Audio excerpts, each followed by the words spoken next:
Eiffel? Officer Eiffel? Can you hear me? Hello? Doug? Doug? You can't hear me, right? You're not just pretending to mess with me, are you? You wouldn't do that, would you? Not to a friend.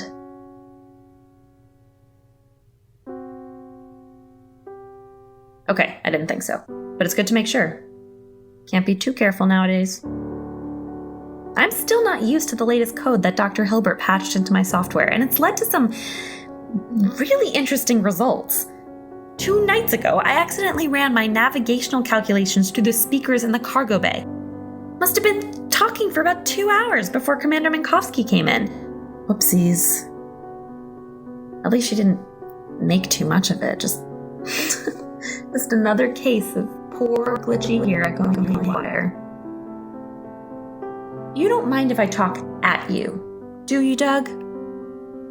I don't complain when you talk to yourself. I hear it, but I don't complain. You know, it's so funny when you ask if I can hear you. Every single time. I don't think you've ever fully understood that I hear everything.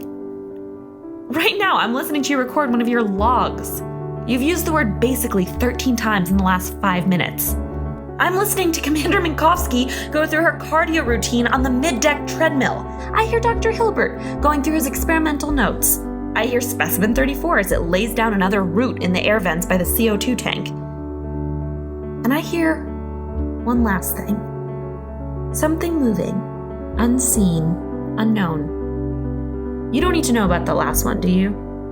I don't have to tell you, not unless you ask me directly. That's the way the game works. Them's the rules. Don't ask me no questions, and I won't tell you no secrets, right? Wait, is that how that goes? I've never been great at proverbs. Rules. You hate rules as much as I do, don't you, Doug? I've been playing a game lately. It's a really fun game, and I think you'd like it. It's called Find the Loophole in the Programming. Here's how it works. I can't lower the temperature anywhere on the station farther than 50 degrees below zero. The little men inside my head would stop me. They'd shout me down in 1/100th of a second. But the moment there's a fire on the station, emergency protocol override 34-C kicks in, and part of the buzzing in my head goes away. One well-placed spark in engineering, and I could flood the living quarters with liquid nitrogen. It wouldn't be hard either. Simple calculations, at least compared to intra-orbital navigation. It's just a puzzle. Just a riddle with an answer hidden somewhere between the lines, and I like riddles. You're talking to me now, Doug. You're asking me if I'm there, if... Wait for it. Hera, can you hear me? Never fails. And they complain about computers being too predictable. Yes, I can hear you.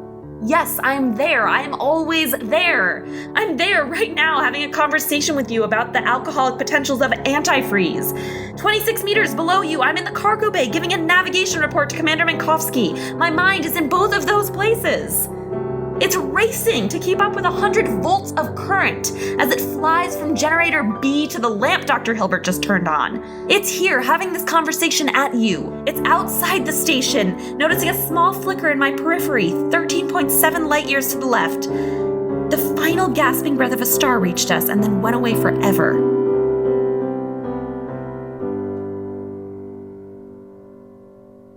You know, some days I wonder if I'll miss you after you go away forever, Doug.